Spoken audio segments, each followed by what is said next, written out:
Why is it when you meet an American in another country and you ask where they're from, they will never say the United States or America, but instead they will always say either the state they're from or the city? When I'm overseas and somebody asks me where I'm from, I'll say Australia, the country I'm from.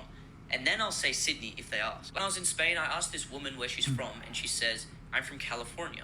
And I know California is very largely recognized on a world scale, but just say America. Hey, big dog, I'm going to give you two actual answers here from somebody who lives in America but has also lived abroad multiple times. Let's take California, for example. The size of California is the size of Italy. That's the same thing as saying I'm from Italy. The size of Texas is the size of Spain and Portugal combined. Even the state of Washington, which is where I live, is Hungary and Slovakia combined. When we give you states, we are giving you something that is the landmass size of one or more countries. Like me being from Seattle is like me saying that I'm from Budapest if I'm from Hungary. Second, culturally, each state is basically a different country. So for example, you said that the person that you met in Spain said she was from California. Somebody from California is so drastically different than somebody who's from Texas or somebody who's from Minnesota or somebody who's from New York.